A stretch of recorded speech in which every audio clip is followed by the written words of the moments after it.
天晚上再一次呢，是我们 IvyCompass 的 feature。那我们 IvyCompass 的中文呢叫指南针教育。那我们是希望呢，把我们的时间呢，花在这样的一个北美这些口碑最好的前藤校招生官，还有一些独立的升学顾问啊。今天晚上 Demi 就是我们一个独立的升学顾问，还有一些跟艺术相关的、跟 film 相关的、跟 photographer 相关的、跟这个 art 相关的、跟 music 相关的这一系列导师的背景。能够帮孩子提高他们背景的，让他们更加有竞争力的啊。当孩子有这方面的需求和这方面的兴趣爱好的时候，我们也把这些资源对接给这样的一些优质的家庭那么同时，我们还因为有 AFI 这样的一个平台，所以我们还提供一些定制化的志愿者机会，还有一些社会影响力、科研research 和一些实习背景。等一会儿，今天我也会介绍一些这个实习的这些项目。所以我们呢是特别看重，不仅仅是帮助那些有可能潜在能够升到藤校的这些孩子们，我们同时也帮助了很多可能他们在这个目标就是top 30、top 40和 top 50 school。依然家庭会投资于这些孩子们，因为它的过程是让孩子们通过这样的一个杠杆，通过这样的一个平台跟老师的连接，因为老师们都比较导师们比较有经验，他们知道怎么样把孩子的优点和优势不但挖掘出来，同时还启发孩子怎么样 thinking deeply。这个最后我发现能够升到这个所谓一级一级升到大藤的孩子，他们都有很深刻的这个思维和 reflection 的这个能力所以这个是我们特别看重的，就是通过这样的一个过程，能够让孩子们在这样的一个 mentor 的一个帮助下面，让孩子更加的有竞争力。那么自然而然，他能力到了，那这些学校也就可以看得出来是他们 future 想更加进一步培养的学生那么我们以往的这些结果呢，你可以看得出来，实际上我们来 IvyCompass 的学生97%都去了 Top 40 school，那相对来讲还是比较优秀的。当然，我个人认为，虽然我们没有 magic，我们不能把一个这个学生可能没有很好的这个自我的这个推动的这个样的学生能够送到一个比较 top 的 school 呢，但是同时呢，我们也能够总体来说，在他原有的基础之上，能让孩子们更加的往上提升一下，提升一下就是让他能够整体的素质能够提升更有这个自主的这个意识。好，那么今年早生的结果很多已经出来了，像12月12号有一些像这个比较早的 Cornell 的呀，还有一些这个REA 的这个耶鲁的呀，还有这个普林斯顿和 Stanford 的都出来了。那我们今天稍微分享一些我们这个early 的 offer 哈，已经有了这些 NYU 的，有的孩子 ED1 就是 NYU 的，有 John Hopkins 的，有 Brown 的，我们也有 Northwestern 的 Notre Dame 的，包括 MIT 的、Cornell 的、UPenn 的、Stanford 哈，我们有 multiple 的学生。比较高兴的包括 MIT 的，都比较高兴的收到了这一些 offer。当然，还有一部分的孩子，可能有的时候的 strategy 可能太高了一点，那么可能有 deferred waiting list 没有关系。那我们的导师再继续帮助他们，最后2个星期的冲刺，把他们剩余的学校的essay 包括他们整个的这个 activity 的这个单子好好的捋一捋，看还有什么 strategy。和最后的这个能够在下面这几个学校能够让他们在 RD 的上面，我们也有这样的结果，在 ED 的时候被 defer 了或被拒了，但是他们在 RD 的时候又有好的结果出来，这个是。所以是一个非常 black box， 就是没有人可以完全100%的知道这个最后的结果，但是我们要尽全力尽一切的可能性的努力。如果您还没有进入我们这样的一个大家庭的话，欢迎您关注我们的公众号。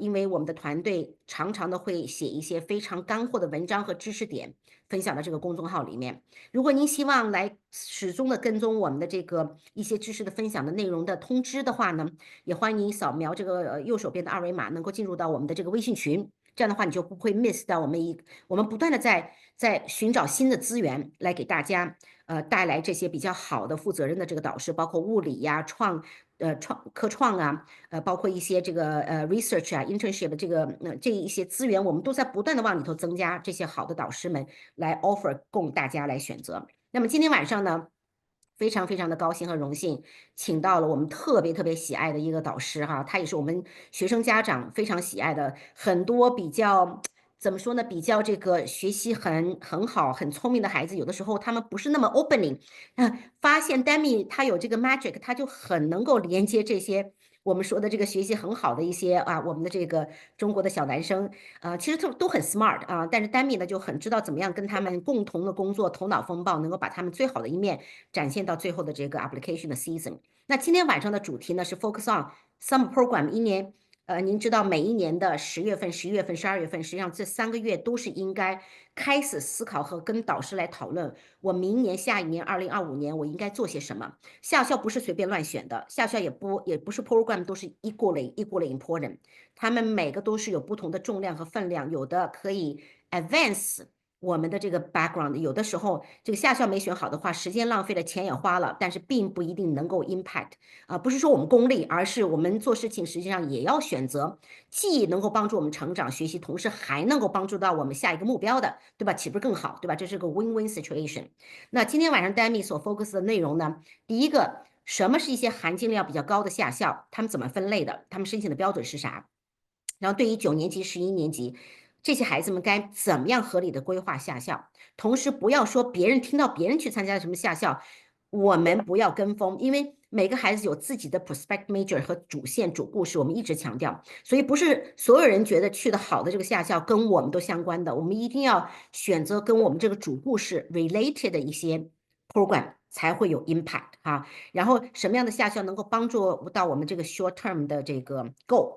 那么今天晚上呢 ，I'm just opening up for Dami。Dami 大家都知道是芝加哥大学的背景，他自己本身是文科，但 somehow 就有很多的理科生来找到他，因为可能理科生在写文书的时候特别困难。那 Dami 这块面写作是相当厉害，你每次看到他后面是书是越排越满，然后他自己本身的兴趣爱好就是 like to writing and reading. I just amazed how I don't know how many books you can read, Dami. So tonight I'm really happy. Now I want to give the floor to Dami. So can you like share your screen, let me close. And I'm amazed every time watching the book, the wall of the book. I don't know how you find the time. I'm like, oh gosh, that's really amazing. Okay, now the floor is yours. So I know it's Sure. wonderful for you information to share. Thank you. Thank you so much, Sophia. Yes. Okay. Let me share my screen real quick.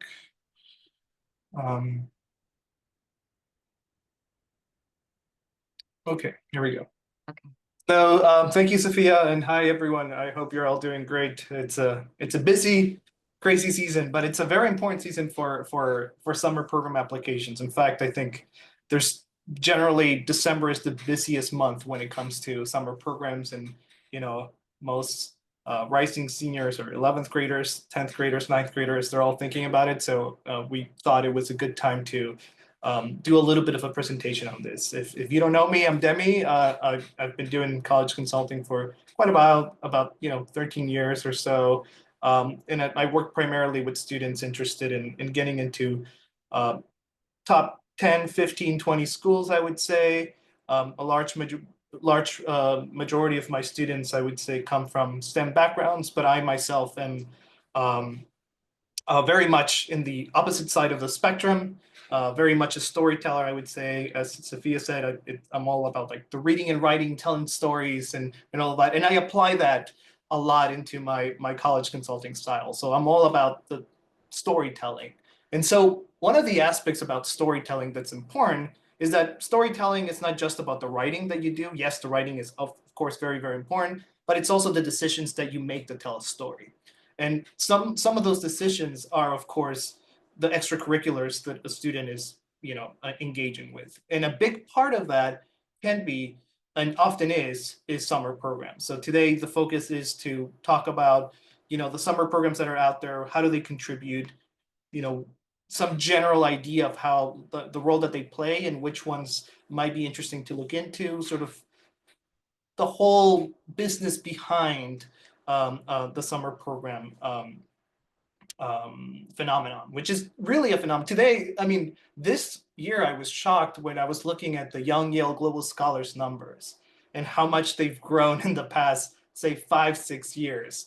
I remember when they used to have like, 1,000 applicants or so, it was a number that was pretty manageable. And even in their early round, they have 4,500 applicants in their early round, which means in their RD round, they're going to be way more. So summer programs have become this strange boom that is so interesting. So I'm happy to share a little bit of my thoughts on that. So here's a little bit of the agenda for today. So we're going to do a little bit of what we mean with summer programs and what's the difference between summer programs and summer opportunities, because summer programs are one part of the many things that a student could do over the summer. And that's something that I'll go over briefly. That's not the point of this presentation, but I do think it's important to consider that as well.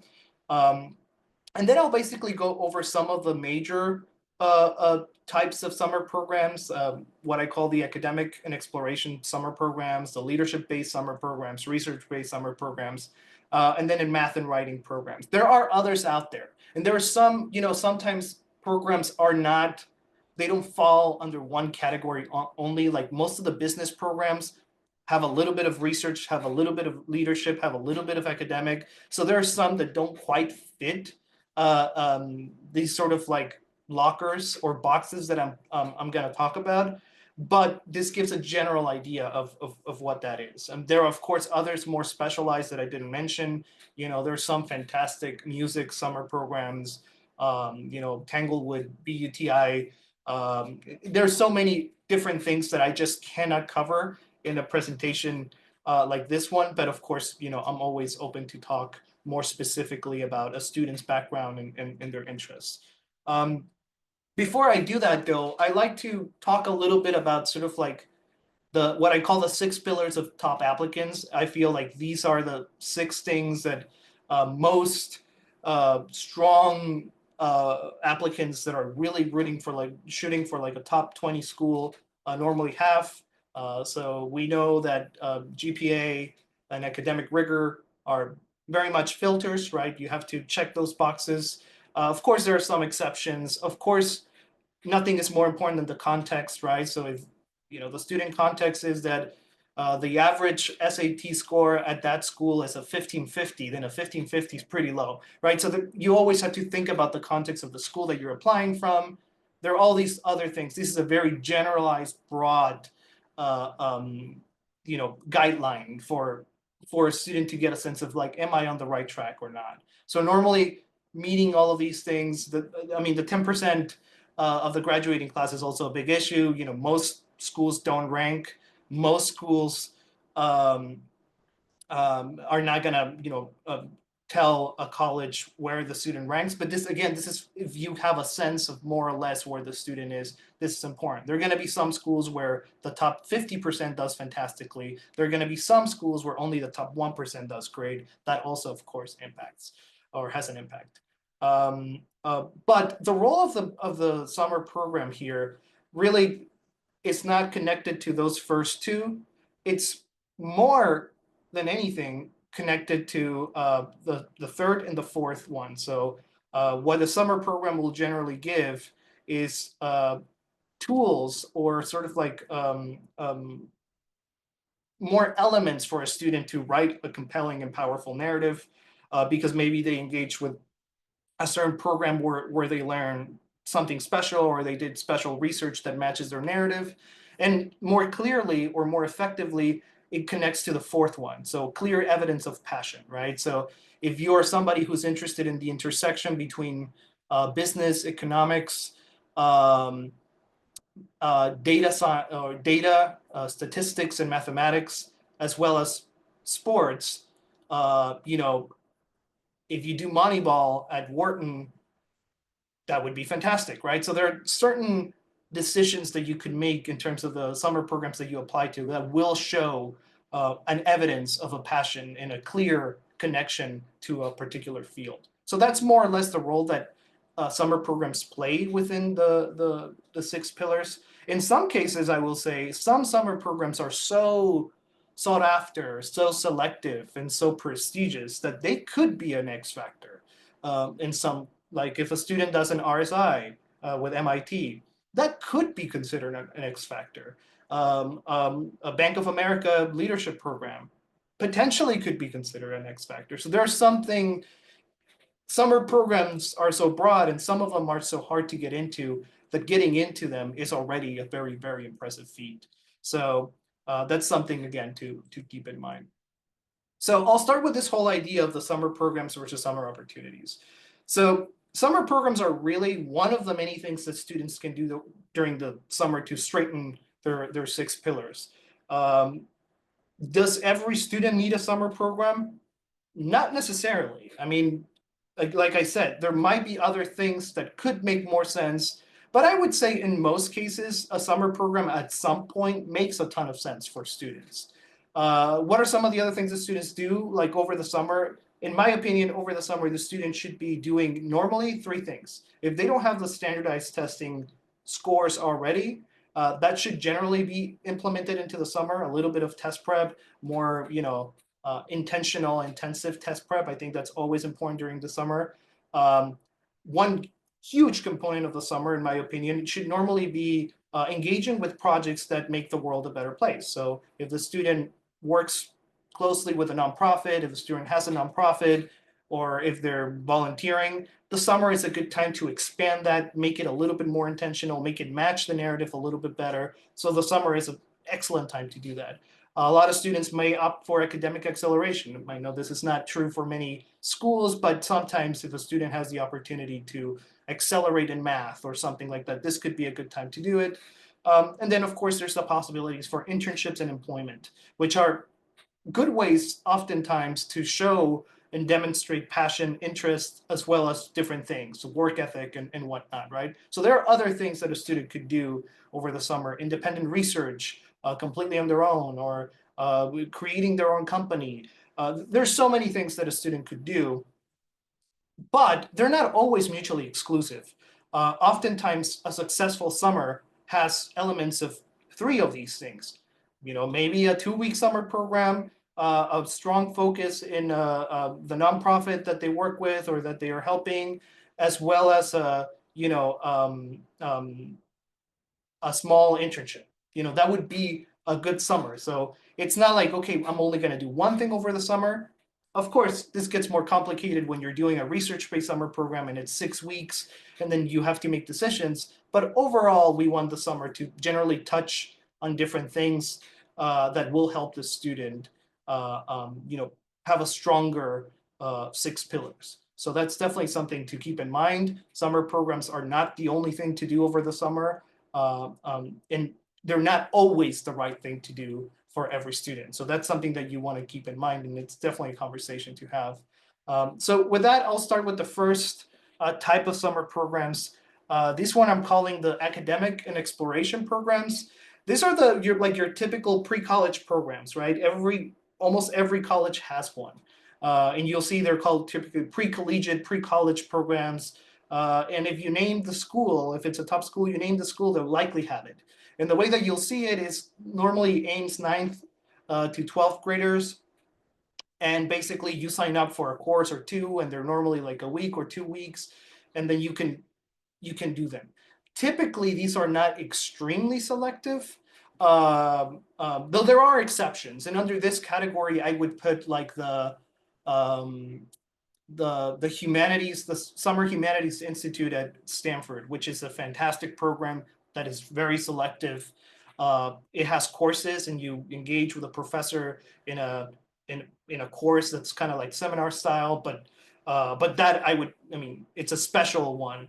And there are some others that would probably fall under that category. Maybe some of the business Wharton ones, Essentials of Entrepreneurship and Essentials of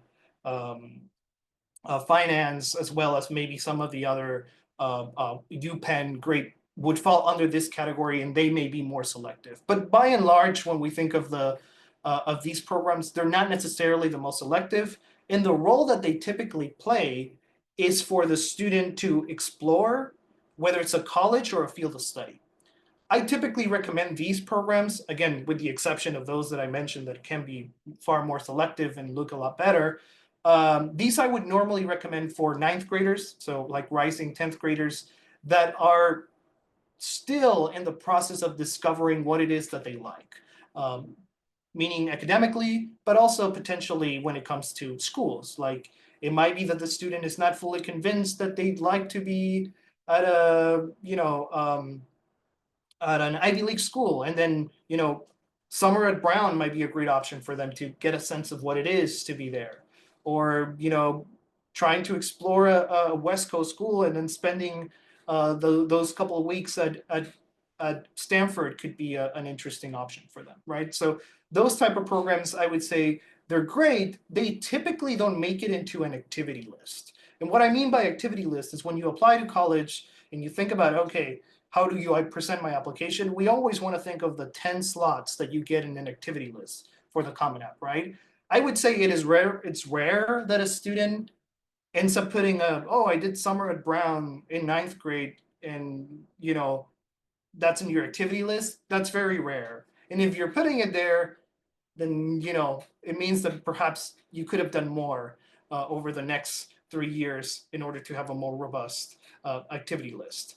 But definitely a good opportunity for students to explore, definitely a great opportunity for students to get a sense of, you know, to get motivated about college. I mean, I've had students who do like a summer at Brown or one of the academies at Georgetown, and then they are like, wow, I'm really motivated to pursue something so that I can get into one of these schools. So that's definitely important. There are other things about this programs that could be really interesting. Perhaps the most interesting in the recent couple of years has become the UChicago summer programs. The reason they have become very important or very, very interesting, and UChicago has different summer programs. You know, they have the 1 week ones, the 2 week ones, the 3 week ones, and then they have the 4 week ones that are far more prestigious, and they fall under the categories of some of the other ones that I will talk about. But typically speaking, their shorter summer programs like Immersion and some others are not historically incredibly selective. However, they will become more selective, or they are becoming far more selective because of something that they call the summer session early notification, which we like to just call it ED0. And sometimes with the opportunity for students to take a course just like the summer at Brown or something like that at UChicago, students will have the opportunity to apply in an early binding round between July to October 15, and then, you know, get notification before November 1st so that they have like 3 rounds of ED. And this is something that's, you know, huge because if we look at the numbers, this was the first year that they applied it massively for everybody who did a summer program with UChicago. So basically the caveat is that you have to do a summer program and then you will be eligible for this. The acceptance rates seem to be pretty favorable and very good. So that's something that's likely going to attract more people and probably make them more selective, but they will still fall under this category of academic summer programs. And that's normally the role that they play. Exploratory and, you know, a great opportunity for students to get a sense of the college experience, but also there are little programs here and there that might be a little bit different. The UChicago Immersion with the ED0. There's also, of course, like I said, the Stanford Humanities Institute, maybe some of the Wharton programs and all those that are a little bit special.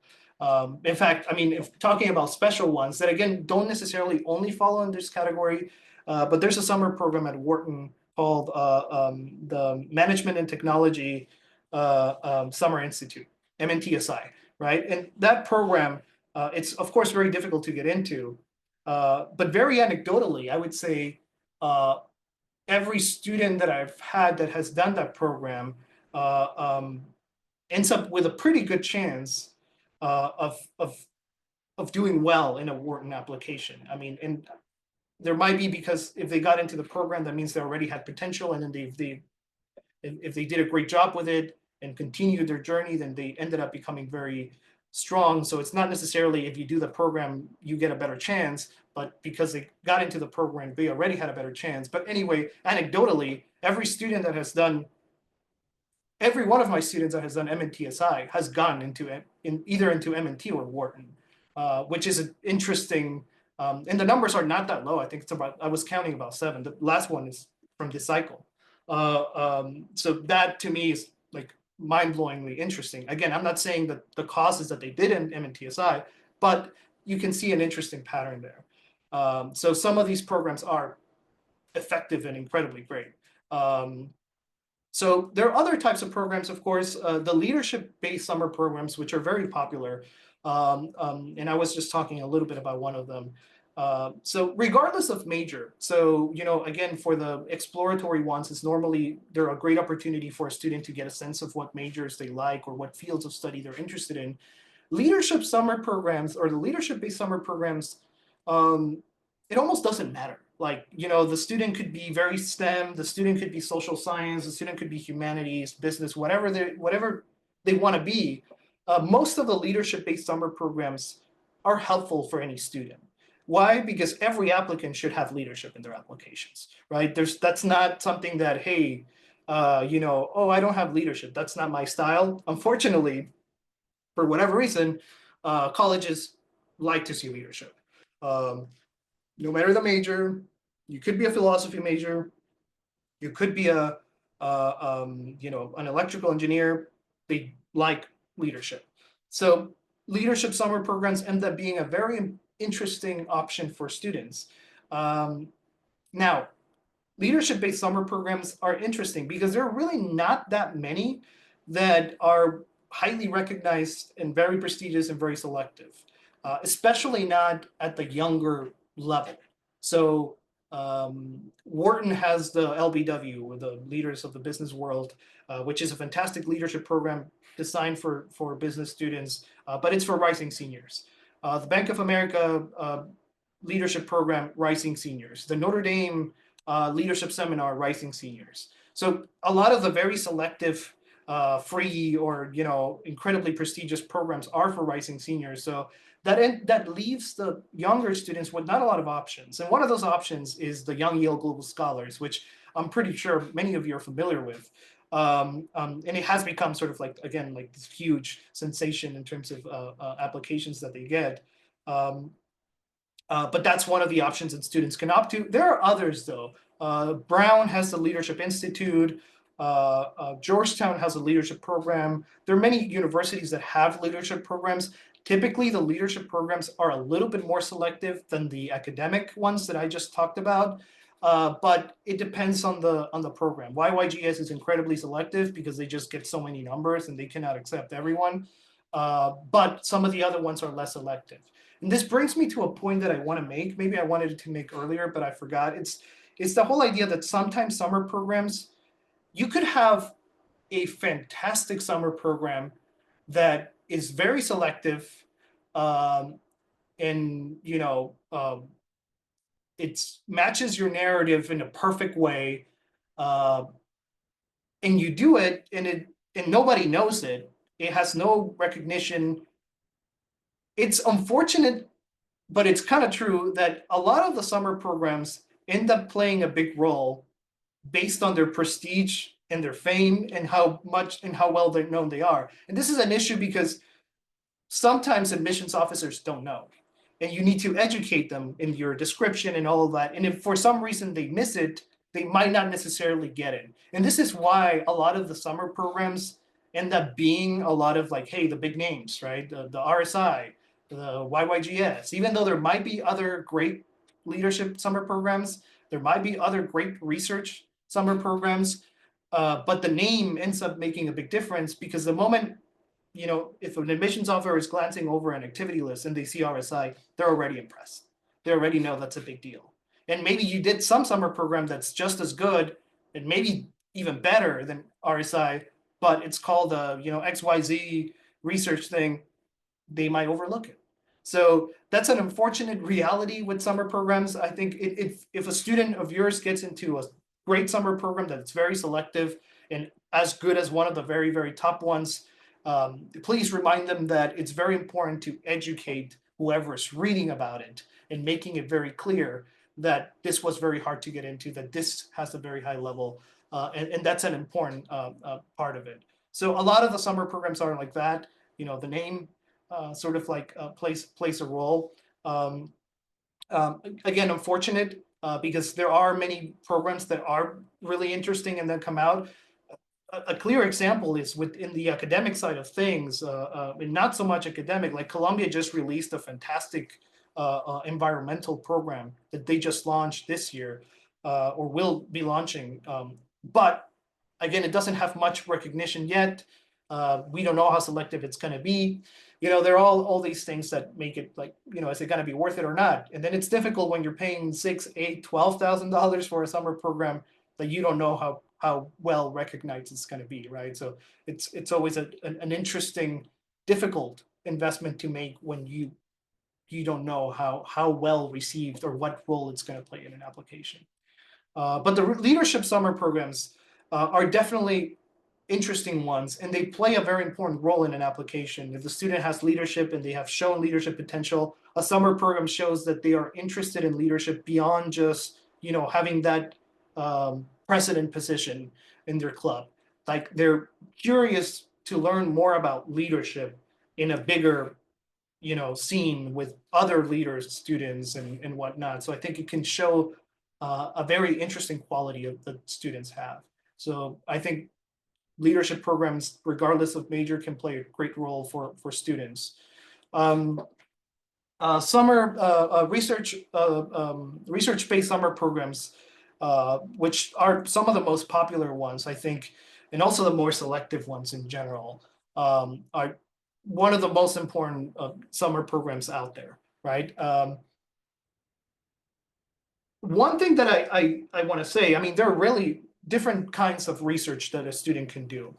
I normally like to sort of like catalog these in three different types of research.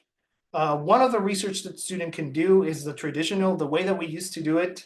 When I was in high school and I wanted to do research, what I did was I cold email professors.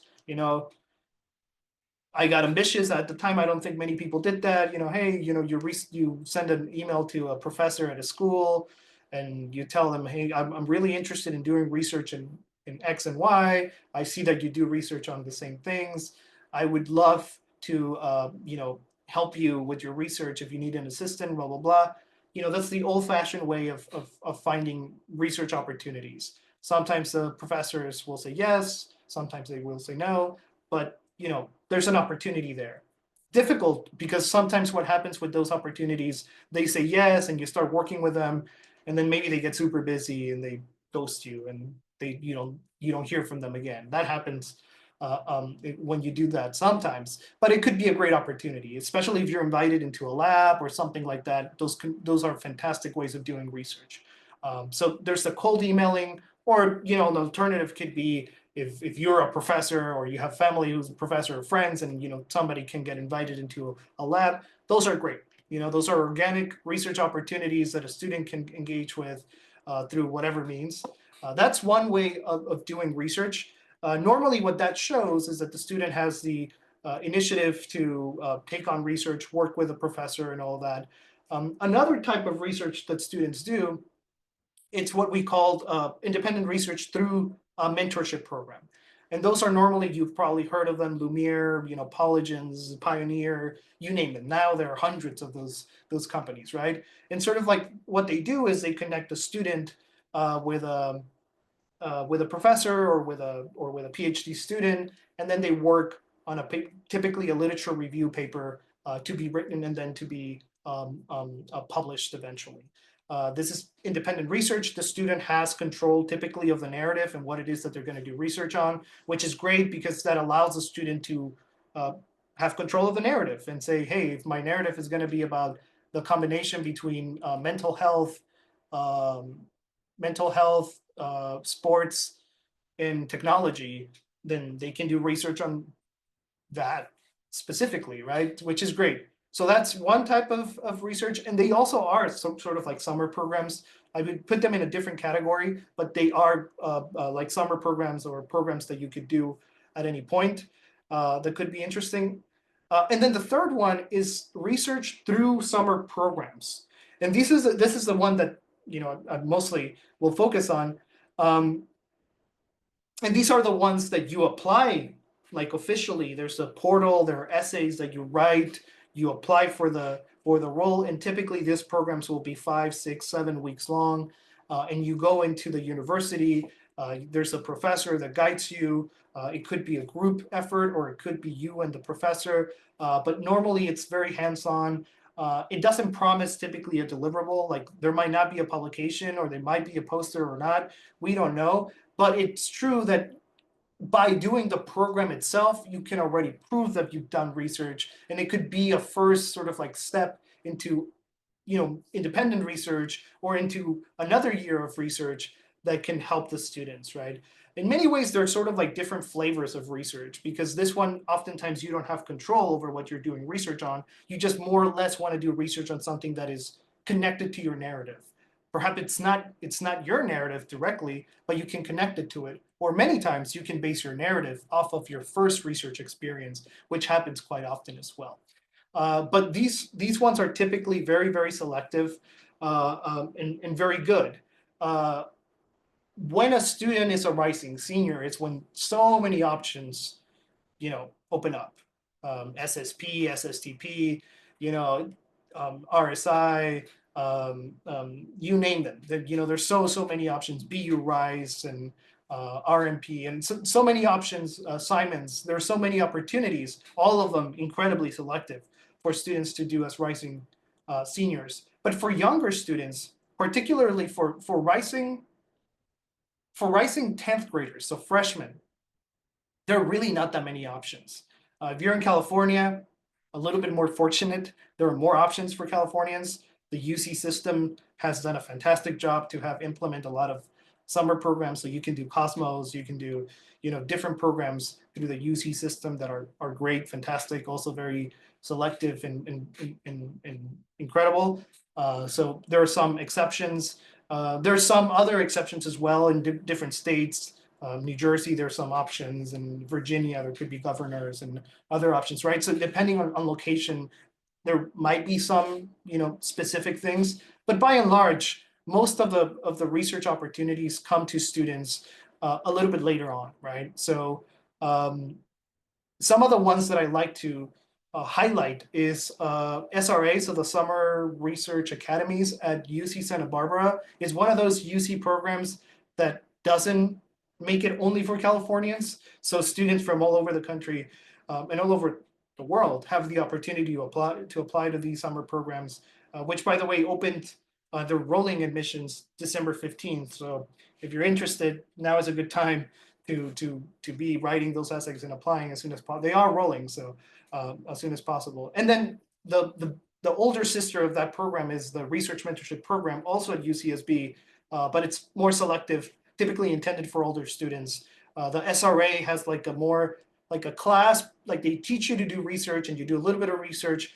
RMP is full research with the professor. So those two options are incredible. Oftentimes you benefit from following them in a sequence. So students who do SRA generally have a better shot at getting into RMP the next year. The level of selectivity for those summer programs varies, but I would say typically it's pretty selective. I would say, if we look very closely, it's likely going to be close to single digits or single digits. For RMP, I would say almost for sure single digits, and SRA close to single digits in terms of acceptance rate. Something similar happens with BU and their honors high school honors program, and then you can then do Boston University Rice as a rising senior. Also, acceptance rate's pretty low. Garcia and Simons in the SUNY system, I think those are great as well. Options that allow students to do research. So as you can probably see, it's not like there are hundreds of options for research-based summer programs that are selective, that are prestigious. So it really becomes a bit of a big competition to try to get one of these. And if you do, I think students are in a privileged position. Now, there are, of course, other options. Again, like I said, for rising seniors, there will be many. For rising juniors, there's the summer internship program at UC Santa Cruz and others out there. But again, it's a very limited pool of summer programs that are out there. The research-based ones, like I said, generally play a fantastic role in narrative building. So if you are doing research that is related to your field, you can show that you can work with at a university level, and that you can do independent research. And it's almost like two different things, right? Both are research. One shows that you can manifest your passion and interest into something that you really like and sort of like your niche. The other one shows that you can do it at a high level. And when you have two, you look fantastic. So these programs I'm a big fan of. I think they're great. Now, again, they're not the only way to do research. There are other ways to do research. If you have a connection to a lab at MIT, of course, well, that's gonna be great, perhaps better than some of these things, right? So, but these are definitely great options to do research. So the biggest challenge with these, I think, historically has been that they are long, and oftentimes the student has to plan a bit of the summer thinking of the length of these programs. So they tend to be really 6-7 weeks long, which takes most of the summer from the student. But again, fantastic opportunities, great ways to show prestige. And the ones that I'm mentioning, most admissions officers will look at them and know exactly what it is. So like an RSI or any of those very prestigious summer programs, when they look at the names SRA, RMP, BU Rise, Garcia, Simons, SSP, they know, they understand what they stand for, they understand how selective they are. And so you don't need to educate the admissions officers as much. They will understand the program. So that's something to also, again, like I said, unfortunately, that's something that matters in many ways, but that's the way it is. So some other summer programs that I want to write about, these are a little bit more niche, but they're not really. I mean, the reason why I include them here is because almost no matter the major, kind of like with leadership, math and writing tend to be one of those things that can match with every narrative. Like you could be interested in physics and chemistry or biochemistry or something like that. And if you have writing as an element of your narrative, beautiful. It's going to make a world of difference. You could write things that are related to that. Generally writing can match with any single major. So a summer program for writing typically is a great investment. And the great thing about those programs is that with writing, it's one of those opportunities the students get to do very high level stuff very early. Even a freshman could apply to Alpha, which has a very small acceptance rate, or to the Iowa Online or Kenyon Online or Adroit or any of those like high level summer programs for writing. They're normally more open to younger students. The residential ones make it a little bit difficult for like Iowa and Kenyon, but in general, there are options for students, even when they're very young, to get something that's super high level. So if a student gets into like an Alpha or Iowa or something like that in a younger age, they're already doing summer programs that have a very low acceptance rate. And you could sort of like build that narrative and activity list with high level things very early on. So if you can skip the exploration summer program and put in something that already has like a 10% acceptance rate, I mean, wow, right? And the same goes for math. Math has great summer programs that are open to younger students. Promise is one of them. Promise probably, they open for 9th graders. Ross used to open for everyone. Now they make them be a little bit older, but still Mathly opens. And there are many, many options. I think there are probably 7 or 8 summer programs in math that are very interesting at a very, very high level with very low acceptance rates that could be really interesting. And they're also very foundational. Math and writing, again, you could, if you do a summer program in writing, you might do better in the many competitions there are in writing. Writing probably has some of the most competitions that a student can engage with, whether it's National History Day, Scholastic, Young Arts, Harvard Crimson, you name it. There are so many opportunities for summer or competitions in the writing spheres. And of course, for math, there are also many competitions that a student can engage with. Many of them, AMC, Amy, but also other potential paths that a student could take with competition. So they are so foundational and helpful that I wanted to include this here, even though they're a little bit more niche. But again, like I said, if you're into music, if you're into debate, if you're into very specific fields or things, there are programs out there. Music has some of the best ones as well that I'm happy to talk about in a one-on-one, very specific setting or very individualized setting for talking about the summer programs. But it's sort of like a very interesting world once you get into the world of summer programs and how do you build them. So one of the biggest challenges for students and parents is basically how do you even, like, when do you do what? And the reality is that there are many different pathways. So I laid out 2 paths that I think are natural. And, yeah, there might be a student who's doing promise in 9th grade and, they will do, USAMO and, invitational for whatever. Of course, there are those people who are, geniuses and they can do things at a very high level very early on. But I set out 2 pathways for students who are good, not your, hey, I'm in multivariable calculus in 7th grade type of student, but your typical great student.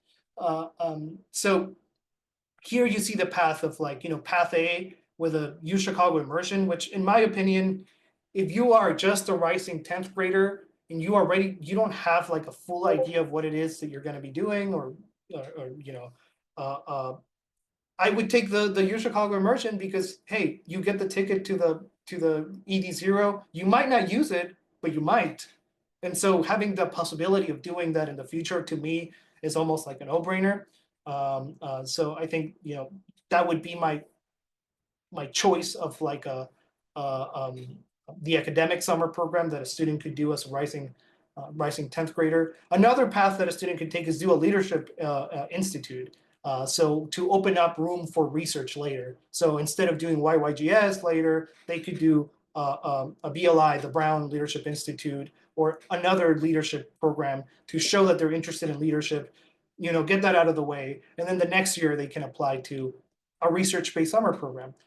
Another student could do, YYGS and also engage with research, but through independent research or some other means.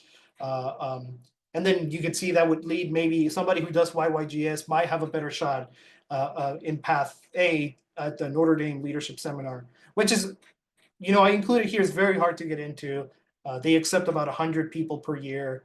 Many people apply. It's a very low acceptance rate. It's free and it's fantastic and it's hard for people to get in. So, but aspirationally, the student could have a shot at that summer program. And path B shows RMP as a second option after SRA. So like I said, SRA is like the younger one, and then RMP, the second option. I've had students who do SRA. I think most of the students, or a couple of the students that did SRA and apply for RMP, they did well. They got into RMP as well. The acceptance rates, again, are pretty low. But these are great options for institutional research at a university, and that would put the student in a great position. So this is more or less a potential timeline of what students can do. I often get asked, and I guess this is technically, I guess, a different timeline, but I often get asked of oh, okay, my student is an 8th grader and it's going to be a rising 9th grader. Does that count? Should we do something with that summer? And the answer is yes. You can include it as a 9th grade activity. It's likely, it's so young when they do it that it's unlikely to make it into an activity list, I think. But it could make it into an additional information section. And what it can do is it can be very foundational as well. My suggestion is if there's still things in foundational English or in writing or in math that the student still needs to work on, I would absolutely do summer programs that improve the students in those realms. Because, if you're better at math and writing, they will be the foundation of whatever they end up doing, whatever the major they choose, whatever everything. So I would probably focus on those 2. And if they're already very strong at that, then I would go exploration. Okay, we'll have them try, instead of doing the exploration as rising 10th graders, have them do it as rising 9th graders. And that means they will have more room to be more intentional, specific as rising 10th graders. So those would be my suggestions for the 8th to 9th grade students, which I often get a lot of questions about. So I think I talked too much. I want to open it up for questions, and hopefully we have some time for some of those. I know this is big, and it's generally depends a lot on the student's trajectory and very specific to very specific students. So I'm happy to have more one-on-one conversations on things like this, and happy to support. Great. Okay, that was quick. That was very quick. So before we go into Q&A, I am going to share my screen, and also if any of the parents have more complicated questions, you're welcome to raise your hand, and I will be able to open up a mic for you so you can ask a question directly, have a dialogue with Demi directly, in case the writing question was not easy enough or comprehension enough for you. Before we go into Q&A, I wanted to share with everybody about internship IvyCompass just rolling out.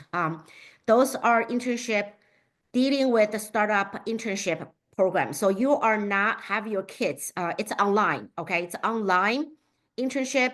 You don't have to go into the office space. That's why I open up a, all different industry for all different type of narrative and also different type of background interest. And they are not going to the office pouring tea for people. They are not going to office linking the envelope or stamps. They actually get involved with the real case, real assignment. Those startup executives, they will assign somebody to work with you, a mentor. And those people have a, they chop up the assignment or some kind of project to a small pieces. So your kids as a high school student able to make a contribution, to make impact for a real working environment. So what field? Pretty much everything. Tech, finance, media, engineering, machine learning, consulting, mental health, fashion, health tech, environmental science, or nonprofit. So if your kids like the writing, if your kids like a marketing, if you have a psychology, sort of a mental health, any interest, we pretty much able to help you to match. Obviously, pretty much able. And the timing is also very good. Total 8 weeks, okay? Total 8 weeks. And 1 hour with our mentor every single week. Sometimes some company might have 2 or 3 students, which is great. Then you have 2 or 3 students working together as assignment. You can help each other, have a dialogue, have discussion, able to foster your kids' leadership, coordination, time management, engage with other team member to product a one cohesive result to the real company. Okay, so that internship opportunity is one of the summer, could be summer, but we have about 6 cohort each year.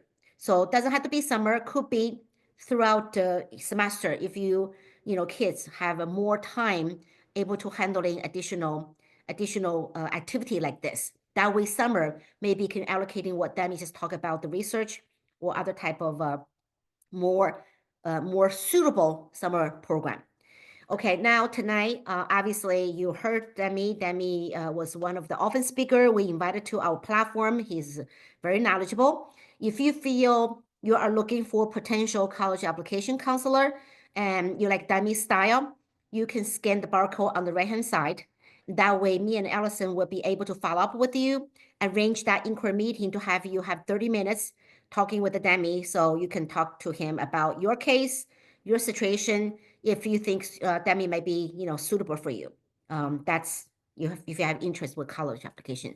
But if you're not, if you wanted to potentially just wanted to, go into our group to follow our information, and if you wanted to also add on the barcode on the left-hand side, we can also providing you a 2025 summer program, a list. I do see some of the parents already left a question in the chat box asking, where can I find a list? Voila, here we provide it to you. So we're going to provide you that potential list. Obviously, there's a lot more out there, and there's a lot more program out there, but at least you have something to work with.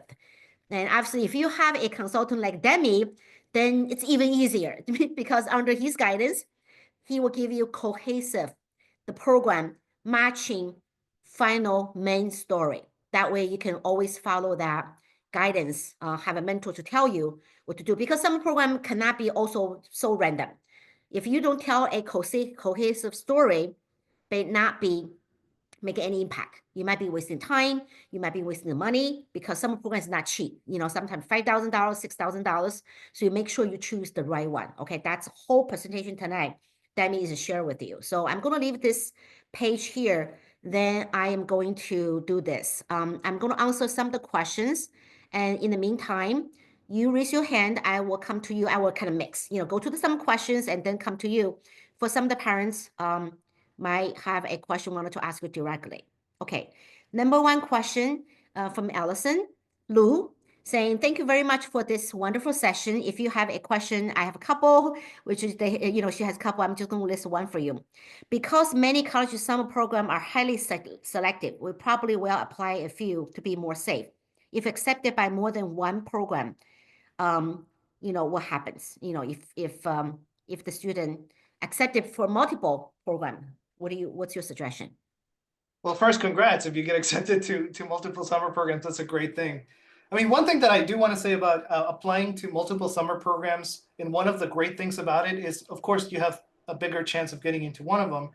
But also one thing that I didn't mention about summer programs is they are great training for applying to college eventually. So if you're doing, say, 3-4 applications per year every December or January, the student is likely getting trained really well in applying to college. And so that alone is a big benefit. Obviously, if you're working with me, for example, I help with the with the summer program application process. So I also get to learn the writing style. And, it's a good training of what the summer application, of what the college application is going to be like. So in the case of a student that gets multiple offers, it always depends on the timing of the offers. Give you an example it's a great example, but it's kind of terrible. Like if you apply for the early decision YYGS, the students got admitted by December 15th, and they had to make a decision by December 20th.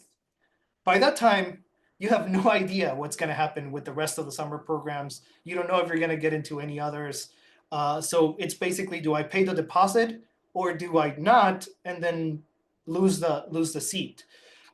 In this case, of course, my suggestion would be, depends on the other programs that the student applied to, right? If one of YGS and the other ones are ones that have like a 10%, 5% acceptance rate, I would normally say pay the deposit and we'll see what happens later. But when the decisions come at a similar time, I think that's a good time to work with your consultant and see, hey, these are my options. We look at your narrative, we see what makes the most sense with the rest of your plans for the summer. Say you're already doing research and you're already doing research and you're engaging with the community impact thing that you have already planned, and you could use a leadership program, then you might choose a leadership program that's normally going to be 2 weeks over the research one that you also got accepted to, because it makes more sense for you at that particular time. So it's about what makes the most sense for the purposes of your narrative. Of course, that also depends on if you get into a leadership program like, the Brown one, and you get into a research one like RMP, well, you're not going to turn down RMP for the Brown Leadership Institute. So you also have to take the prestige and the level into consideration, and we can, figure out what makes the most sense. But definitely a great, problem to have. The big thing that makes it, you could turn down any program that you've been accepted to. Some of them will encourage you or force you to give a deposit within a certain number of days, and that would normally will determine if you're going to go or not. But even if you already pay a deposit and you change your mind, it's still okay. They're not going to blacklist you. Like if you paid your deposit for Yale YYGS and you don't go because there's something else came out and it was fantastic, Yale's not going to blacklist you. It's not, it's they don't have a connection to the admissions. They're not going to hate you. It is what it is. That's not a big deal. So you can, it's going to be fine. That's not an issue. Yeah. That's great. That's just leading to her second question is, if you're rejected by those highly selective programs, summer program, will that have any negative impact for later on college application? No connection. No connection. So absolutely no connection. So you could be rejected every year from the Wharton programs and easily get into Wharton. That would not be something that, it's strange or anything. Of course, it is likely that if you're getting into the summer programs, and that would probably be because you already have a background that makes sense to them. But in reality, technically, there's no connection. They wouldn't put you in a list of, oh, this is someone who wouldn't get into the school. Excellent. Okay, thank you, Demi. The next question from Wei Hua Song. How to get a list of summer program, which is I just mentioned. If you scan the barcode on the left-hand side, we were providing you a summer program, a list. That way you can, if you're working with a consultant like Demi, then obviously he will recommending some based on your kid's situation. But if you don't, if you're not working with anyone, you can, scan the barcode and we will help you to provide you a potential list to see which one you might be interested. And also, Wei Hua is asking, when is the best time to apply for summer program? So there are different deadlines. A lot of the big summer programs, that are highly prestigious, may have December deadlines. RSI, which I think somebody asked, what's the full name of the MIT summer program? It's called the Research Science Institute. And that has a deadline in December. RMP, the UC Santa Barbara one, that research mentorship program, has a deadline in, it opens in December, but it's a rolling admission. So therefore, it kind of has a deadline in December. So there's some that have deadlines in December, and if they have deadlines in December, you better work on them in November or October. And if they have deadlines in January, normally you work on them in November or December. So normally the deadlines vary, and therefore the time that you get ready for those applications vary. But typically the cycle is between November to March. Most of the deadlines will fall under that big time. And again, some programs will have different times. And it's not necessarily that the best ones have earlier deadlines. A lot of the math ones, Ross and all of that, have deadlines in March. They are very, very high level. It just depends on the program of the and the way that they design the schedule. Some summer programs require different things. One great summer program is MIT, another MIT one, Beaverworks is called, and it requires to do like a course as well. So, you want to be educated on what these programs are, what are the prerequisites, what are the things that you need to get ready. So this is something that you probably want to have a good idea of now for next year, really. Like now, if you have a good idea of more or less what are the options out there, this can be really helpful for a student. Yes. And for a family to plan. Yes, always plan ahead of time, right? It's always plan ahead of time. That's why the advantage of working with a consultant like Demi, because they know when to talk to you. Because many parents saying, okay, if I work with you, what do you do? What do you consultant do? Are they meeting with me on Zoom? So what we talk about, I say that's one of the major things. Every single year, October, November, it's also application season. But at the same time, Demi is working with the underclass student to starting discuss what to do for the next year summer. So you have to really thinking about, you cannot wait until next year, April, May, March, then it's too late.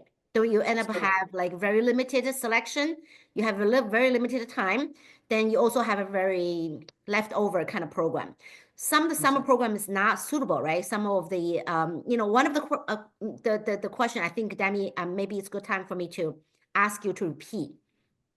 Many of the Chinese family, they're thinking, if I want to go to Harvard, I better go to Harvard summer program in order to have advantage of applying Harvard. Or if I like Chicago, maybe I go to Chicago summer program or Columbia program, then Columbia will like me better because I attending their summer program. Can you maybe share with everyone that's a myth?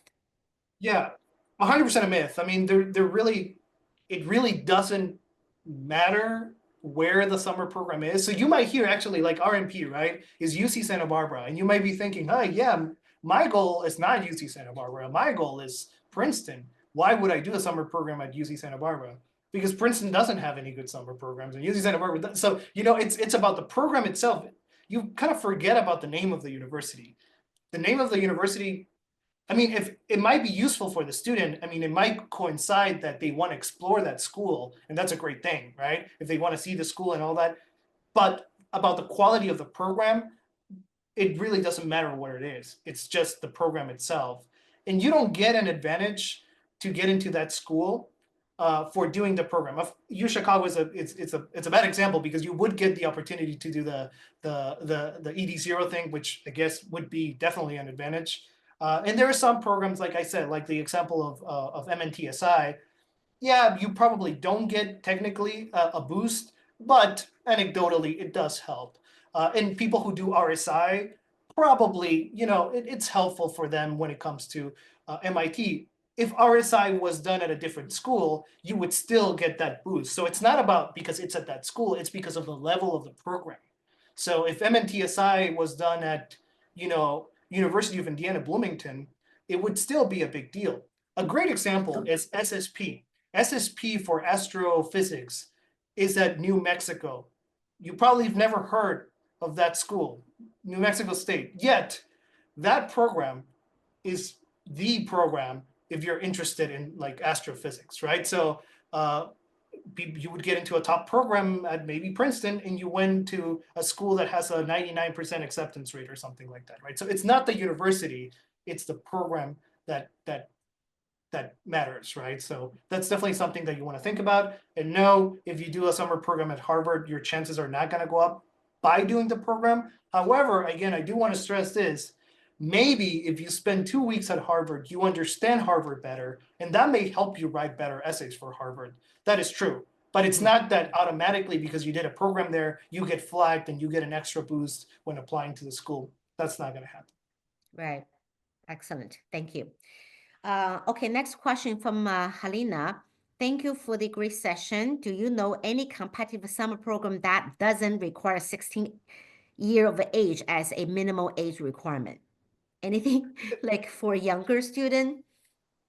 Yeah. 16. I mean, 16 is an interesting one. Many of the summer programs, some of them do it by age. Many of them do it by academic year.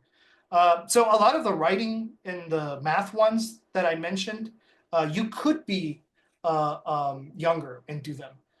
So you could be a ninth grader that's 14, 15, and you could apply to Promise, you could apply to Alpha, even residential ones that you could actually apply to and go.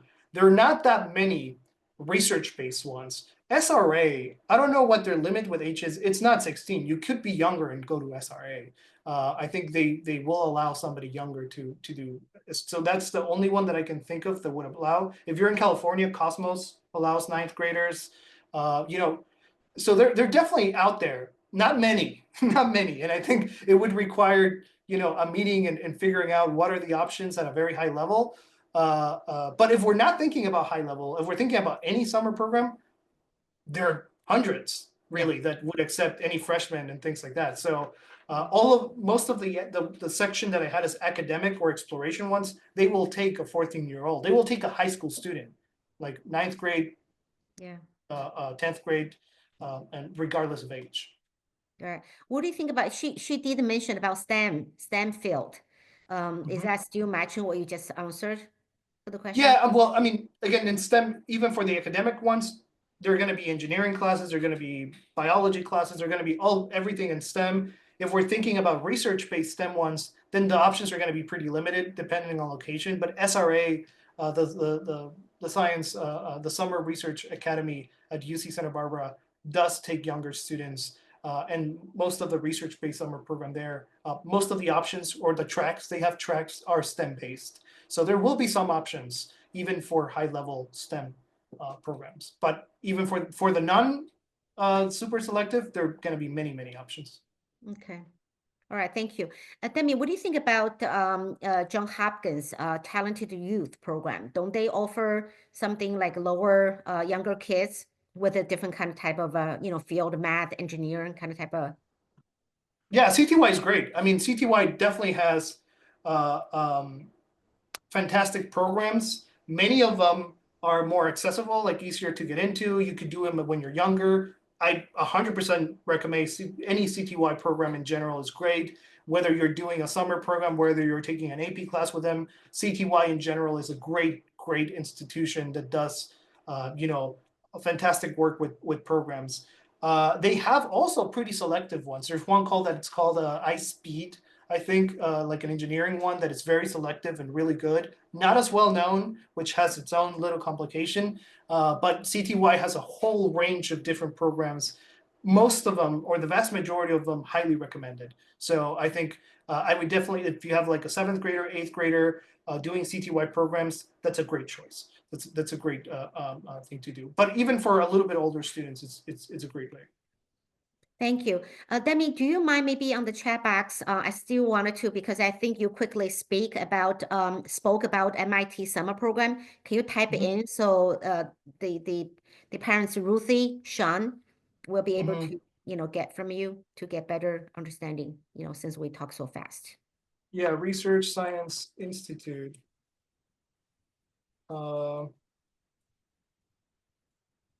Yeah, while you're typing, Helena, you're also asking about effective way to explore independent research, which is Demi just mentioned about. There's a multiple good company out there. IvyCompass working with a couple of them, like Lumineer. Sometimes I know Demi also working with the Pioneer. Also, there's a Polygon. We also have some in-house. Let's say on our team, we have a Ray, Uncle Ray, a lot of students call him Uncle Ray. He does fantastic economic background research. Many Demi students and also other consulting students working with Ray all have a very good result. He is a seasoned financial professional individual. He's very dedicated, spent lots of time with his student. I know last year we have another student apply for, got into Stanford Watson, UPenn Watson program, all under Ray's guidance. So if you are in the economic field, finance field, matter of fact, his team, he supported one team, I think, get a very high competition in the Watson investment competition. So yeah, Ray is very good in-house. So that's also the research opportunity. Next question coming from Lily. If the kids taking summer program, do they need to put the summer program in their college application? If yes, where do they put? In the activity section or somewhere else? Great question. So it depends, right? So if the summer program that they did, we decide that it's one of the top 10 activities that they've done, then we put them in the activity list. If it's a summer program that gives college credit, you can put it in the education section, which is a bit of a trick. If you did a summer program that gives college credit, you could put it under education. There's a question like, have you taken anything that gives you credit? And then you can put it there. But in most cases, they don't give you college credit. And if they don't give you college credit, you normally want to put them in the activity list. And if they're not under the 10 most impressive activities that you end up doing, we put them in the additional information section, which is another part of the Common App. So we make sure that they get representation. What representation they get, it depends on how well it contributes to the narrative, how selective it is, how much it matches the overall application. Okay. Another question coming from, thank you, Demi. Another question comes from YC Tian. YC, if you can, maybe maybe add my WeChat or Allison WeChat. Actually, we can refer you. We have right now excellent at bioscience type of program. That professor is so good. She coaching like more than 50 students. Able to have posters and sometimes also going to the laboratory. That's a local. You have to actually go into local in San Diego to do those laboratory research. I have that resource. This is very good. They publish. You do real case research as well. And so if you come to me, I will refer or connecting you with that professor. I believe it's UCSD's program. And that professor actually reached out to us. She has program every single year. Student loves her. So connecting with me, Later on, I'm going to put my WeChat there. I will be happy to refer you to that professor. For any bioscience or biology background student, you're able to come to me. Let me also read that question to Demi. So Demi, that way you can give her some of the recommendation. The kids are 10th grade, are interested in biology, but high school does not offer biology course until 11th grade. So has self-studied biology in the past 6 months and plan to participate in USABO in early 2025 and then again 2026. Which 2025 summer program would you recommend? College summer courses or program, company or college lab, volunteer training program, others? 10th grader, so rising 11th grade. I would definitely go for, well, it depends. If we want to get ready for USABO, if the goal is like, hey, we're gonna do a program that will help us get ready for USABO, I would probably do an academic one that focuses on high-level biology. If the goal is to, do the USABO, I recommend doing the USABO training almost separately. In my opinion, you want to train for USABO the way that you train for like any Olympiad, which almost like either with a coach or on your own with the resources from USABO and the textbook and all that. So you want to train for that. I would say for narrative building purposes, if biology is going to be the thing, my recommendation would be to do a research-based summer program that focuses on biology, so that you have the USABO background and then the research as well, which will show knowledge of test knowledge of biology with the USABO, and then applicable knowledge with a research-based program. That would be my suggestion. But if we need more work on USABO is incredibly difficult. I'm not saying like, oh, you just study a little, it's a very difficult, especially if you're not in a biology class, right? So you have to learn everything on your own. So if you need more time to study more USABO, my suggestion would be to do an academic program that focuses on biology that will help the student have a stronger foundation for USABO. But I would say if the student can handle doing a lot of the self-studying for USABO on their own, and doing a summer program that shows a little bit more of an application, that would be my suggestion. And it's tough to do USABO without an AP bio class at the same time, but it's certainly doable. And obviously, when the time comes and the student does take an 11th grade biology, it's not going to be that hard. Okay, Allison, if you're listening, would you please on the WeChat providing Uncle Ray's information, because he is very good. So Allison, if you're listening, please on the WeChat to everybody providing economic direction research. And Demi, would you please, because I also heard a lot of people asking, because in our group we have a lot of people are in the finance industry. So what do you think about for the student are interested in the finance or investment field? How would you conduct narrative for this type of student to be? So we're doing a lot of advertisement for Ray, but I think Ray is a great option for that, because he normally does programs that show sort of like solutions to community problems. So there's like a social impact component to the work that he does typically. And that's very important for research in, like, if you're in finance or business in general, you want to make sure that you're not just doing business. And I do the webinar on business stuff, and if you haven't seen it, see it. You cannot just be like business or finance on its own. Normally, it needs to have an element of how do you use business or finance as a tool to make the world a better place.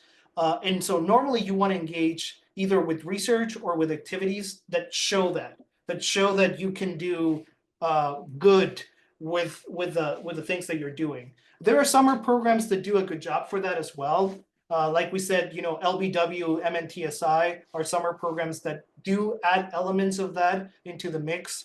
The essentials programs for younger students, not so much, but still could be interesting things to do. But when it comes to research or product building or things like that, there's obviously if you do research, a research project that has an impact component, that's what you want to do. Whether it's environmental, social, or something like that, that's generally what you want to do. And there are different ways of doing it, but that's definitely the best way to do it. And in fact, I would not recommend building a narrative in the fields of business and research without a strong element of social or environmental impact. That normally doesn't go too well. So I would say definitely be intentional about it. Definitely make sure that you have an impact component.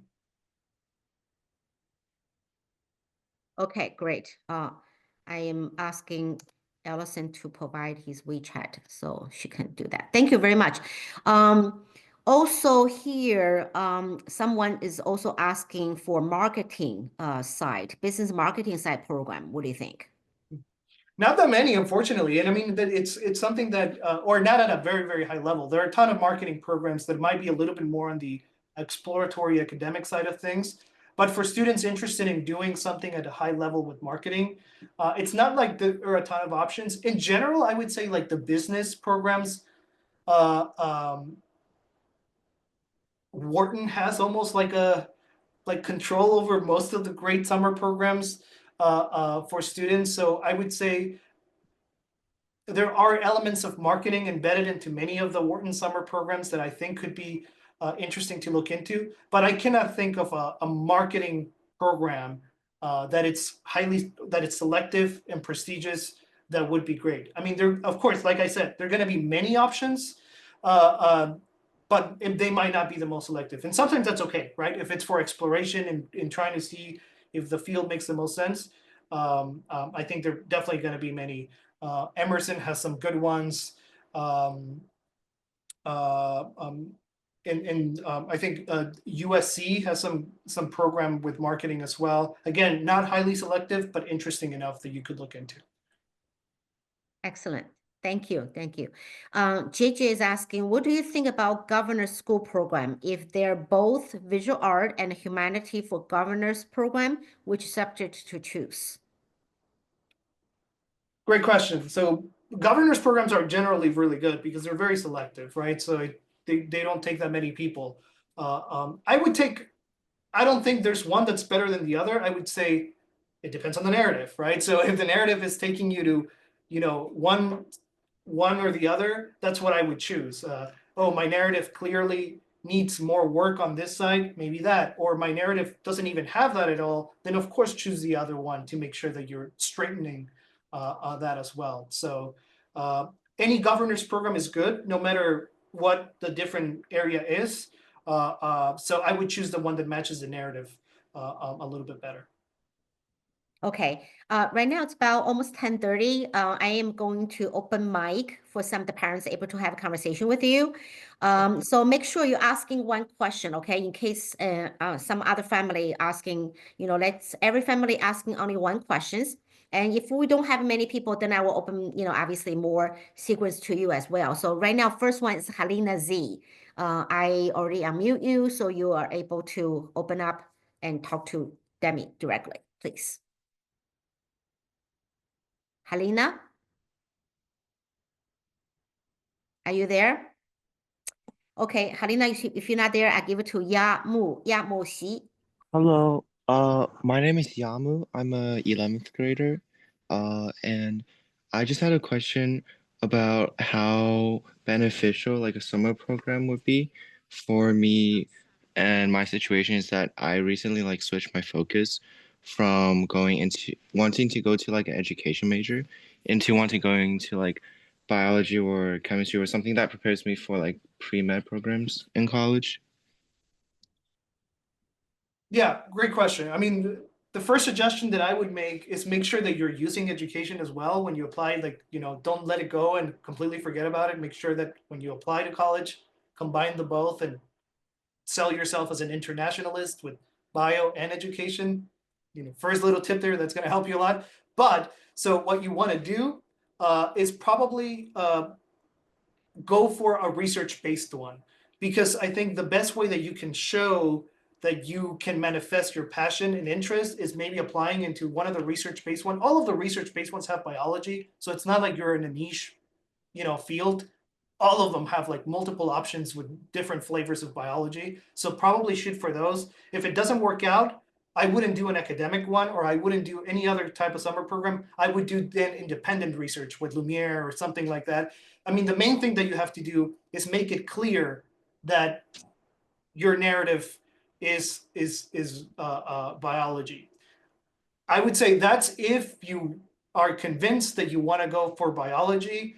And right now, I would, if you were my student, we would have a conversation about that. Biology and education are in the same school.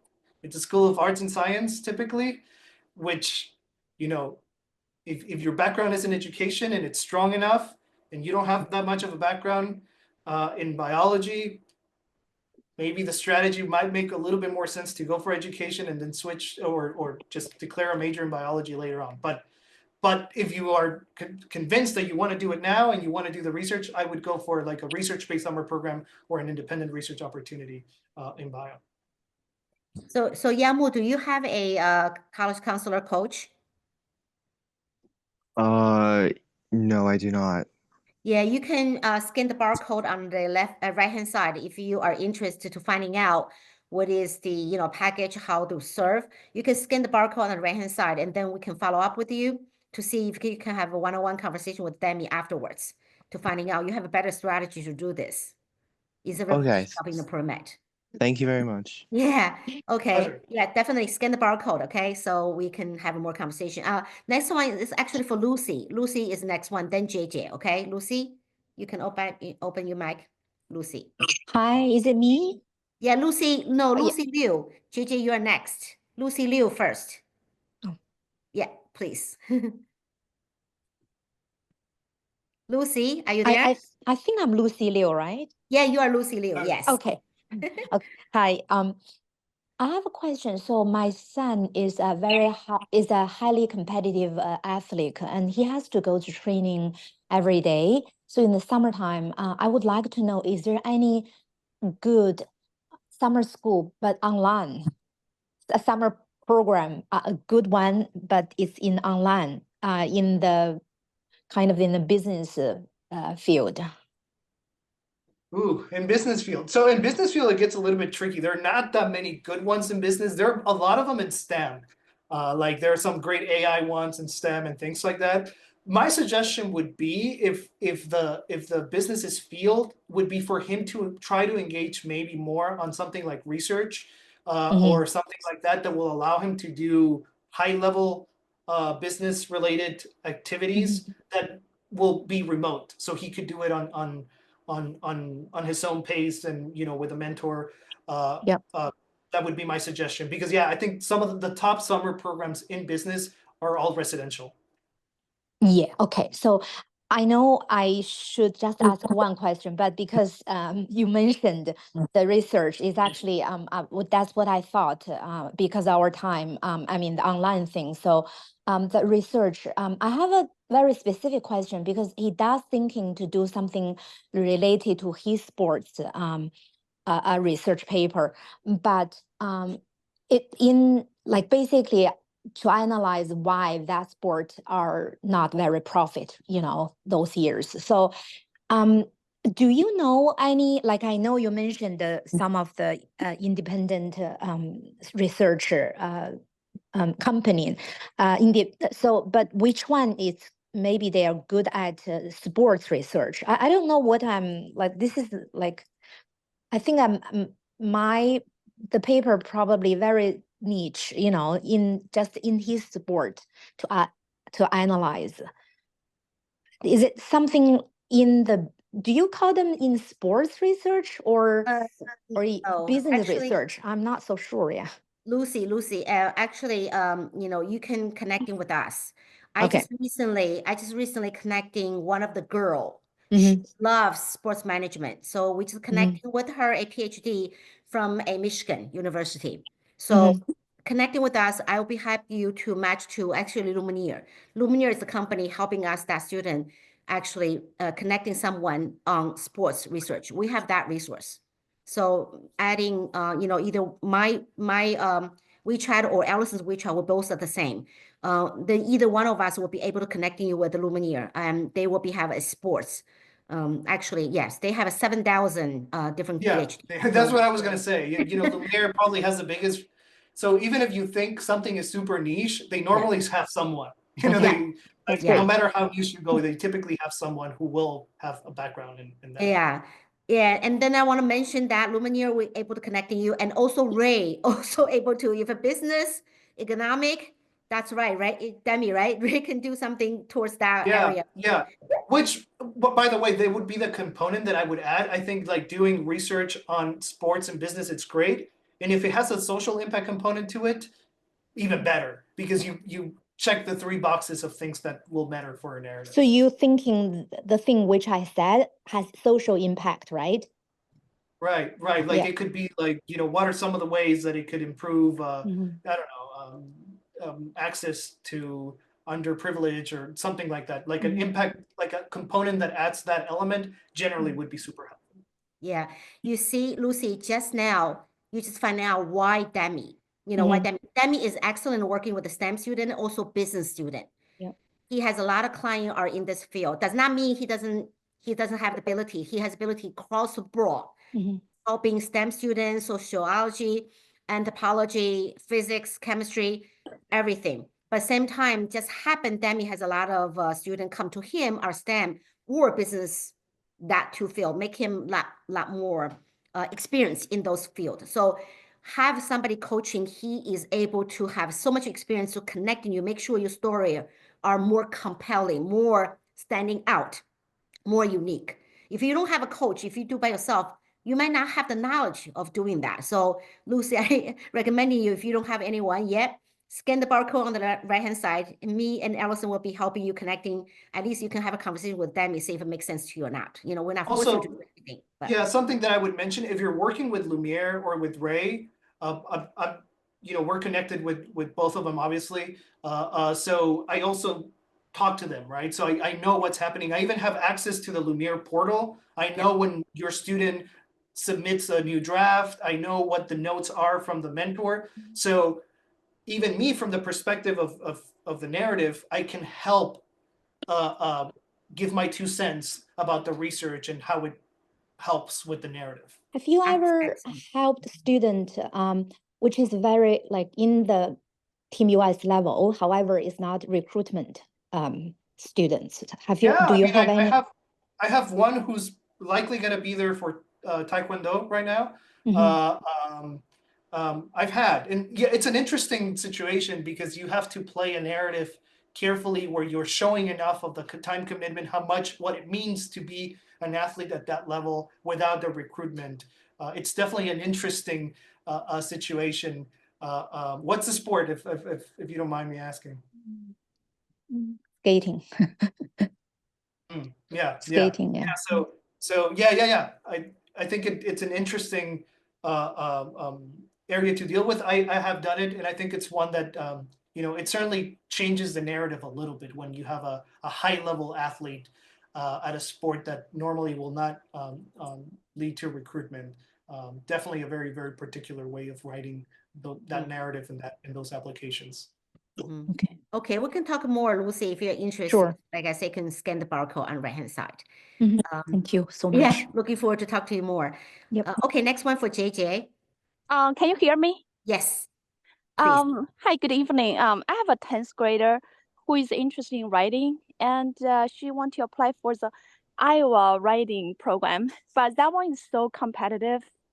And so we just wonder, there is another one that seems to open like 6 weeks as opposed to 2 weeks residential, and open to a larger audience.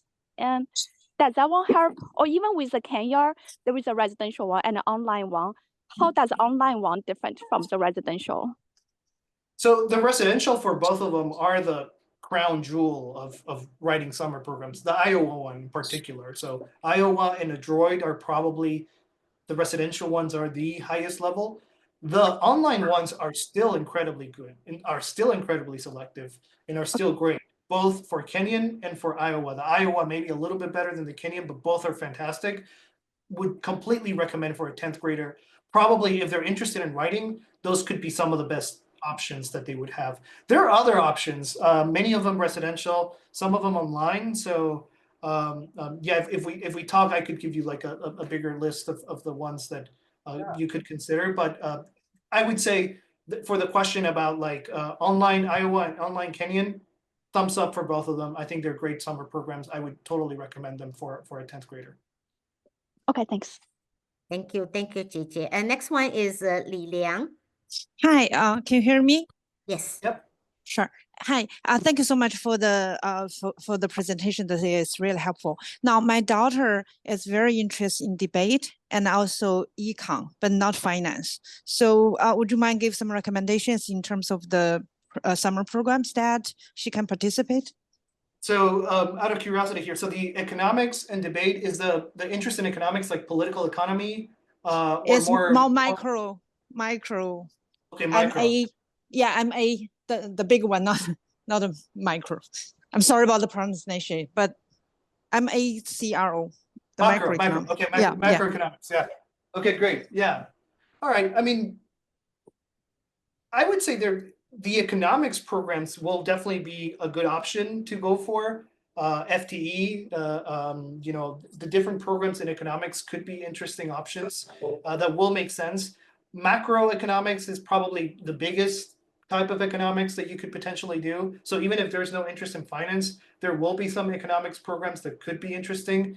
Definitely in research. Many of the research-based summer programs have economics as an option, and they do academic economics as an option. So instead of finance, they will likely do micro or macro as potential options. So look for the different pathways in the research-based summer programs, because those will likely or always have economics as an option. And the economics that they're more inclined to do is academic economics, like the ones your student is interested in. So that would actually be perfect for her. Now, for the debate side, debate always matches with anything, really. So the debate, there's no debate summer program. What does she do? Lincoln Douglas, policy?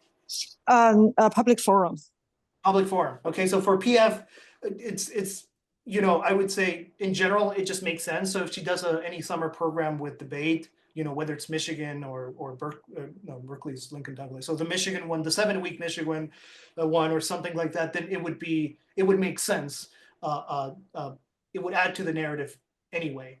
But my recommendation, and I know I'm always sending everyone to research, but I mean, I do think that research is generally what's going to make most sense in most cases. So like a research-based summer program in economics where the student has the opportunity to do academic economics is great, which is rare. A lot of the students who are interested in economics are more interested in some kind of like finance or applied economics or something like that. So having a more interest in traditional academic economics could be helpful for the student later on as well. And sorry, if I may ask a follow-up question on this, when you say are any of the programs talked today has a more academic economics track per se, or you're more recommended we need to do the independent sort of like finding the independent research with the professor type of track? They all do have an economics track. Oh, okay, got it. Yeah, but if you can't find something or it doesn't work out, I would go independent. Yeah. Got it. So any of the program you mentioned today, we do some research and see if they have an economic path or track there, and then pick that one. Yeah. Got it. Thank you so much. Yeah. Or like you could do the independent one as well and then tailor it. Okay. Yeah, we are able to help you connecting those independent research resources. Got it. Yeah. Thank you so much. Yeah, sure. Thank you. Next one for Jane Chen. I was going to read the chat box question, but I'm glad you raised your hand. So Jane, you can speak. Yeah. My kid is like rising 12th grader, and they surely went to UMich debate, a policy debate. Like, do you recommend her to go to debate camp again for the rising 12 before the summer after 11th grade, or you recommend something else? She's interested in pre-law. Mm-hmm. Does she? What are the stats here? is it public forum? Are there any goal-based TLC policy? Yeah. And what are, like, did she already reach any benchmarks, like TLC qualification, things like that? No, not yet. Like local, like AP, the ADL and OPL. What's the goal? I think my question would be, if the goal is to get a bid to TLC next year so that we can show that in the application, then I think it might be worth doing another year of, the 7, and it would probably be the same one if it's policy. I would probably do again 7-week Michigan, because I mean it's intensive work in preparation for the next year. So I think it could make sense to do it. However, if we're not so sure if that's even attainable, or we don't think that's going to be a possibility, I would definitely not do it. So if the goal is not going to be go for a TLC bid, I would do debate in a more calm, relaxed way, and then focus a lot more there on another thing, like another summer program that might help more with the narrative building. Yeah, like pre-law, like what kind of program, well, pre-law is kind of tricky, but because there's no law major typically. There are some interdisciplinary majors that are that include some legal stuff with some schools. But if the interest is generally in like politics or policy or things like that, I would go for a program that has an element of that. Like going full law, pre-law training oftentimes doesn't pay off as well. I would go for something adjacent that there is a major for that. So again, policy, political science, political economy, whatever the interest may be. And if we don't have much of a narrative yet there, I would probably try to find something and secure it in those areas. Okay. Great. Thanks, Jane. If you want to find out more information, obviously you can always continue. We will talk about those subjects in terms, in the future, graduate school to law degree. Okay, for under, it's really can be anything. Okay, now FZ, you're able to. Hello? Yeah. Hello, can you hear me? Yes. Yep. Yeah, hi. Yeah, this is Fiona. My child actually he is in 9th grade right now. He's really good at both STEM and humanities. My question is, so how does my child to choose the summer program? Because since he's a middle school, he got all the straight A's, and right now 9th grade, I just saw his report card, everything is 99%, 98. So right now both of us just kind of confused. We are not sure, because completely different directions. One is for non-STEM, one is for STEM. He just attends coding club and also MUN and mock trial. So actually every day he's pretty busy. So yeah, he really wants some summer program or see what kind of opportunities he wants to book or something. Sure. Yeah. I mean, I would say they don't have, he doesn't have to make a choice, by the way. He doesn't have to choose between STEM or humanities. He could choose both. So, if he becomes interdisciplinary with both, he has an advantage, because most STEM students are not that good at the humanities, and most humanities students are not that good at STEM. So if he's good at both equally, I would say that's a superpower that he has. Combine it. But the program that he chooses this year, if he has an opportunity to do an interdisciplinary one that combines both, fantastic. But if he have to choose one, I would say have him choose whichever he finds more fun this year. So if he wants to try a little bit more of the STEM right now, do it. But what I will say, when the time comes for him to do research or to do a cornerstone project, make sure it's interdisciplinary. I think one big mistake would be to tell him, oh, you have to choose. It's either one or the other. I think if he's able to combine them both, he's going to have an advantage in the future as he's building a narrative and applying to college. Okay, I see. You mean actually we need to see where he's interested, right? Because right now, okay. Okay. Yeah, and again, if he ends up deciding that his interest is in, the digital social sciences and using coding in order to better understand historical phenomenon or political phenomenon, beautiful. He's able to apply his interest in coding and computer science into the social science, and that will give him a big help when the time comes and he applies to college. So I think encourage him to explore both, see what he likes most, and see what he wants to combine if he wants to combine. And that would So be how to combine actually, because right now he's in TJ, and then everybody knows time is limited every day, and then he got a lot of things. However, I can see his passion, but he's pretty busy. He's just busy with this and with that, and I don't know. I'm not sure. Demi knows. Demi know how to combine those beautifully. That's why he's so successful. If you're working with a coach like Demi, he know how to combine this both strength into somebody more unique, more competitive. Now, I would say if you're at a STEM school like TJ is, I would probably do outside more of the humanities things because you don't get a lot of the TJ has some great history teachers, but it's a very STEM school, so I would do a lot of the humanities things outside so that they can, the combination could be more fruitful. So yeah. Okay. Yeah. Thank you. Think about it. Yeah, think about it.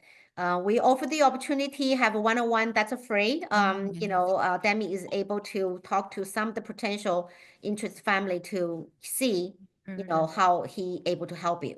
Okay. So next one, Lily. Yeah, Lily Wang. Yes. So can you hear me? Yes. Yep. Okay, thank you. Yeah, I have a question for Demi. So I'm not sure if you heard about the MIT LaunchX summer program. So my question is this a good summer program? So it is worth to go there? So a bit of a history lesson here. So LaunchX was an MIT program once upon a time. So it was a very, connected to the university program.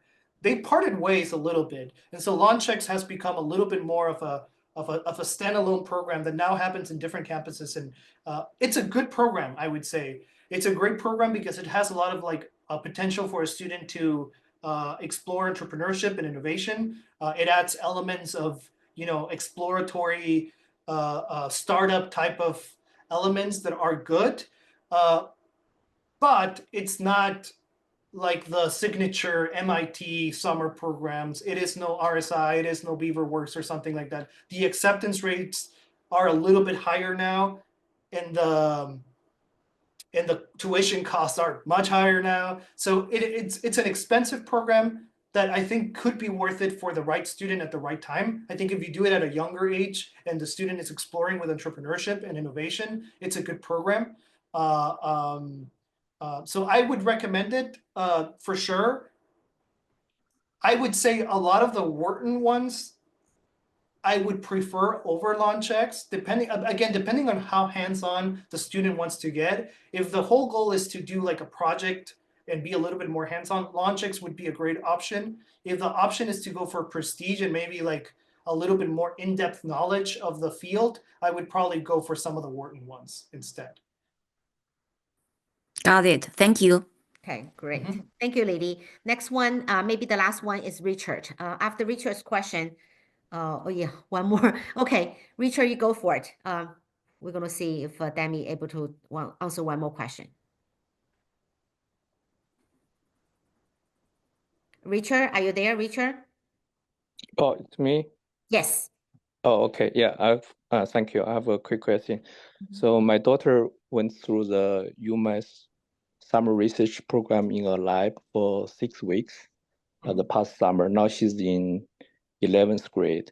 So the professor invited her to go back again next summer. I just want to ask whether it's worthwhile to go back to the same lab for research, or should she spend some effort to apply more prestigious research program, or just simply get a summer job?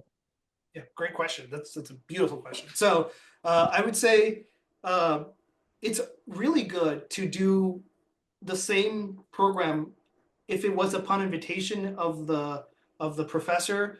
There are a couple of reasons why. One, if that's going to be some of the main narrative, if the research that she does with the lab, with the professor, is part of her narrative, doing it for 2 years can be super helpful.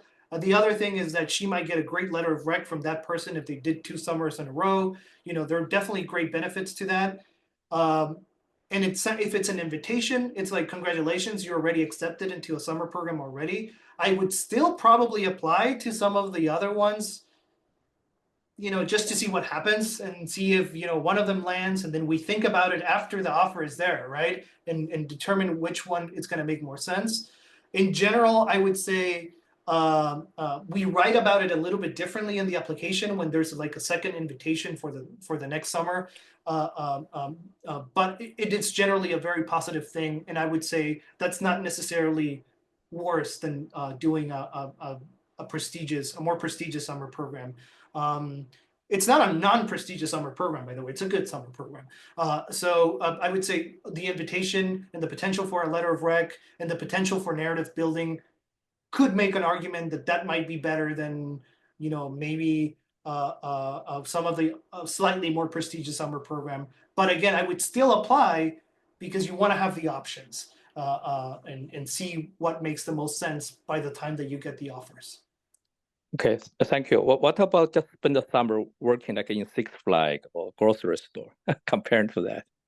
Yeah, no. So if you have to choose between the two, I would do research for sure, especially because it's gonna, I mean, summer jobs are great because sometimes the student gets, you know, experiences they wouldn't get otherwise. If they write about it in a very effective way, if they write about it as, hey, I needed to help my family, or if they had experiences there where they met, you know, people, and, you know, they could write great essays about it. The biggest issue with summer jobs is sometimes that the student has no control over the schedule or how many hours they're forced to work. And if in the summer they say, hey, 40 hours a week or 35 hours a week, then basically the summer is just working, and, you know, the narrative building components become really, really difficult. So I would say if she has power over how many hours she can invest in, you know, working a job, I think working a job can be really useful. At the same time, it can be pretty risky because it might stop basically everything else that is going on narrative wise. So if it's only one or the other, I would go research. I mean, research is going to help a lot more with the narrative and things like that. There might be something that happens in the job that might help a lot more with the narrative, but it's a gamble. We don't know. It might be like a very boring thing where she's sitting there all day and, you know, nothing really happens. There's nothing to write about. There's nothing consequential. So that would be not super helpful. I mean, beyond the nice cash that she will make while doing it. So yeah. Yeah, makes sense. Thank you very much, Demi. Okay, thank you, River. Last one. Okay, it's 11 o'clock. So Richard, you're the last one. Go ahead. Richard Z. Hello, are you there? Richard Z. Okay, calling once, calling twice, calling 3 times. If you're not hear us, we are about closing tonight's. Thank you very, very much, Demi. Thank you. Allison, behind the scene, if you are interested to see how professional Demi is and how, you know, wisdom he's able to help your kids to have a better chance, okay? Without a consulting, definitely, a lot of times you don't even know what you're missing because we have a last minute come back to Demi. We have a last minute student come back to us, and Demi immediately able to spot what's missing, what's kind of type of doesn't have a cohesive nor very streamlined story. So you don't know what you don't know. And we're just hoping you're smart enough. It's a great investment, and you are able to scan the barcode on the right-hand side. So me and Allison will be able to follow up with you to help you schedule connecting with the Demi. And let me tell you, it's very worth your investment, totally. Okay, so again, thank everyone to stay with us, you know, late night. We still have 138 family, parents are with us and student with us. Thank you very much for your attention, and looking forward to, you know, have, you know, Happy New Year soon. Merry Christmas, everyone. And looking forward to see you 2025. Thanks again, Demi, for your wonderful presentation and your knowledge, your wisdom. And thank you for sharing. And thank you, Allison, again, for you behind the scenes, supporting us all the time. and everybody happy holiday.